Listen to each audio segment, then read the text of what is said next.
So let's talk about 10 non-fiction books that I think everyone should read. So these are in no particular order, and I've tried to include something for everyone. So in here we've got essay collections, memoirs, science stuff, narrative non-fiction. There is literally something for everyone. I think I've even got a graphic memoir in here. So this is just a list of 10 phenomenal non-fiction pieces of writing out there that I highly recommend.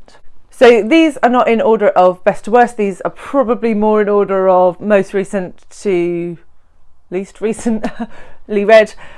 So let's just crack on. The first I'd like to recommend is the Anthropocene Reviewed by John Green. I literally just talked about this in my August wrap up. This is a series of podcasts that was then sort of developed into a book where John Green reviews a myriad of things from the Anthropocene era and rates them out of 5.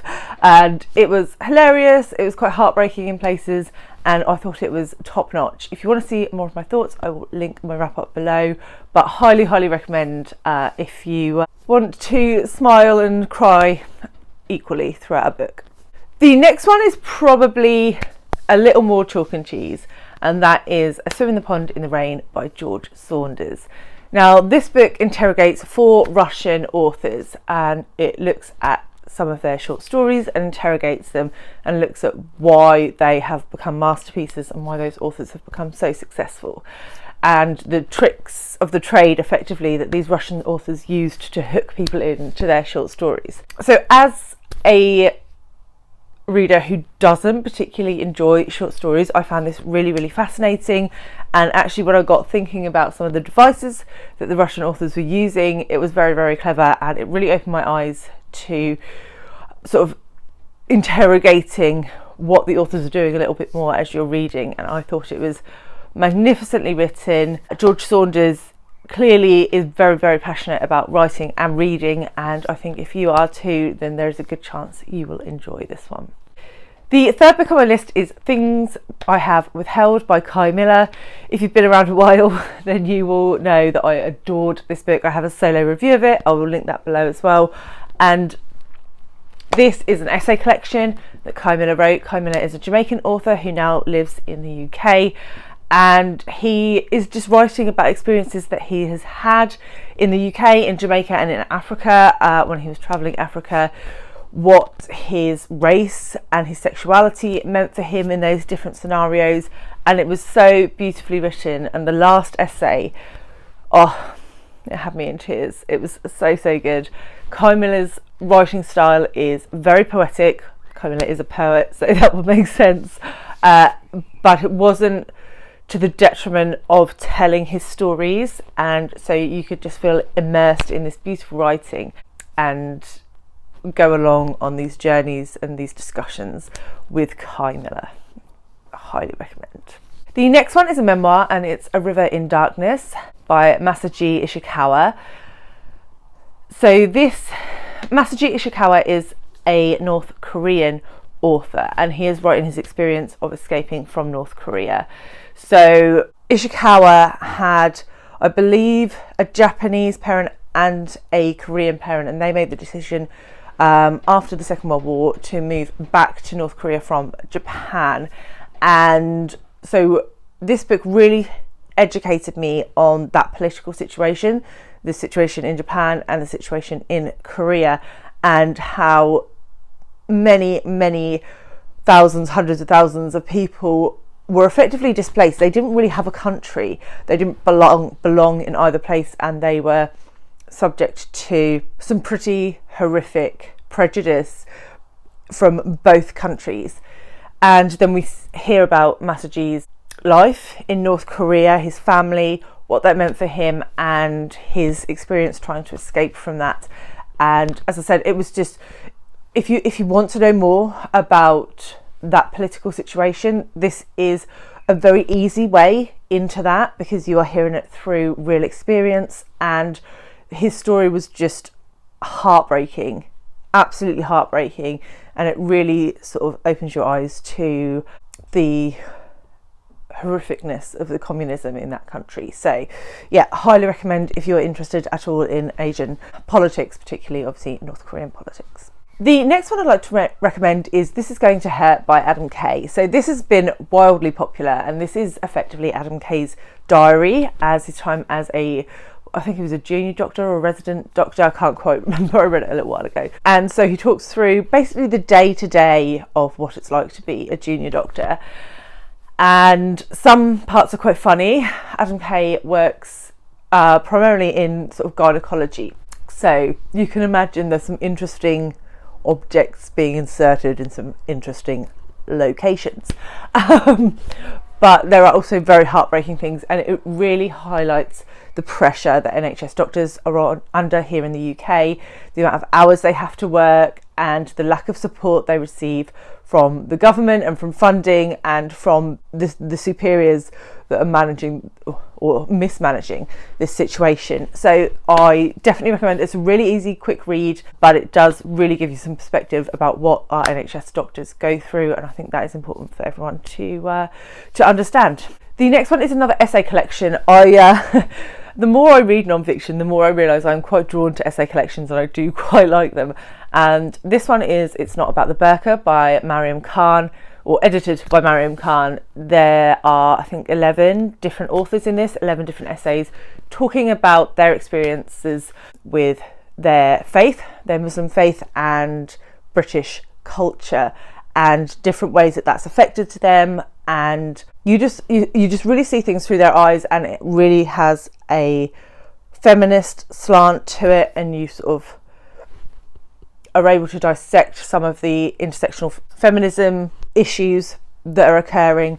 And I just thought every single one of these essays was well written. Every single one of these essays gave me a different perspective, and that was the point of the essay collection, to show you that one Muslim woman isn't the same as another Muslim woman. Everybody has different experiences. Everyone sees things differently. They are all different people. And I think that the media doesn't portray them as such. A Muslim woman is a Muslim woman, and a white woman is a white woman. And we all know that that is not the case. Everybody is different. And this really just highlights those differences. And in some of these essays really celebrates them, which I thought was fantastic. And yeah, if you are in any way interested in feminism, class, religion, race, then highly recommend you pick this one up. It was really fabulous. The next one, as promised, is a graphic memoir, and that is Mouse by Art Spiegleman.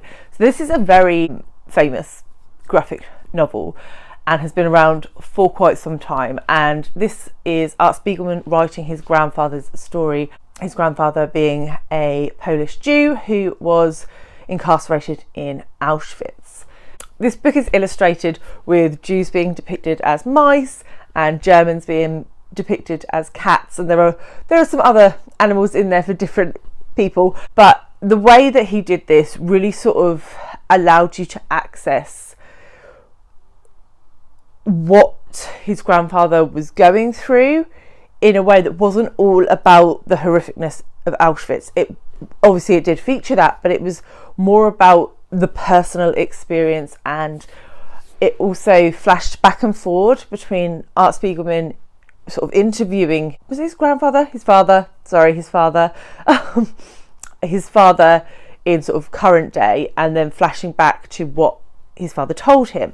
So it's just a really fantastic book, a really good one to interrogate, and I highly recommend. And because it's a graphic novel, it is very quick to get through. The next one I want to recommend is Caste by Isabel Wilkerson, and this book interrogates 3 different caste systems that we have seen in the world today. One being the Indian caste system, where people are sort of set levels depending on their sort of social status within India. One is the caste system that the Nazis imposed, basically against anyone who was different. And then the last one is the one that is most prominent in the Western world today, and that is the caste system that we have in the US predominantly, but also in other countries in the West, where there is discrimination against the black population at large. And it sort of draws parallels between these 3 caste systems and educates you about the different ones. So the Indian caste system I knew literally nothing about before I picked up this book. So she goes into some details around that and what that means. And obviously she draws a lot of parallels between Nazi Germany and what is happening in the US. So I would say it is very US focused with regard to the black-white caste system, when obviously that does exist in other Western countries, but she focuses on America. And yeah, it was really, really interesting, really beautifully written and really eye-opening, and I cannot recommend it highly enough. So moving into a science book now, I'm going to recommend A Life on Our Planet by David Attenborough. Caveat, I really think you should listen to this being narrated. It is narrated by David Attenborough himself. This is his most recent book. He has written a plethora of books on climate change and the ecosystem and just the world and nature in general. But the way he narrates it is just superb. We love David. And this one really looks at what has changed in his lifetime. So each sort of section starts with like what the carbon situation was at the time, how many species were living at the time, and we sort of move forward and you see the carbon levels rising and the biodiversity shrinking over the course of one person's lifetime. And then he talks about his career, but he talks about what has driven that, what has caused that to happen. And what I really liked about this is that he didn't leave it on a note of despair. He said there is hope. There are things that we can do. We can still reverse this horrific damage that we have done to our planet.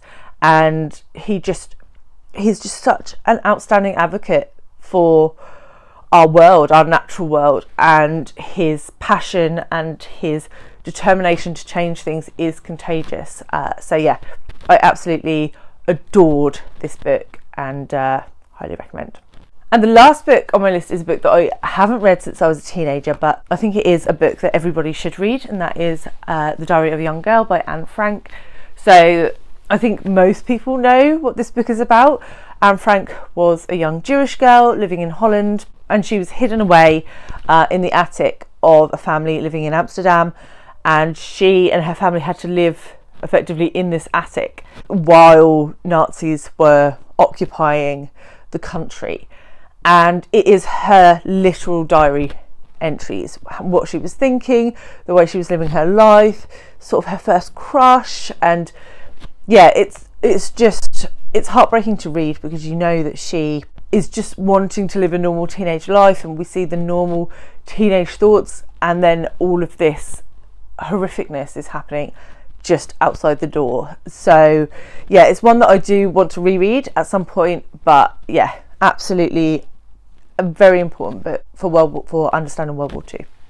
And that is the 10 books that I think everybody should read, non-fiction books that I think everybody should read. And if you think I have missed some off my list, some that are imperative that everybody should read, including me, then please leave them linked below. I will leave the review to Things I Have Withheld linked here, and I will see you all very soon with another one.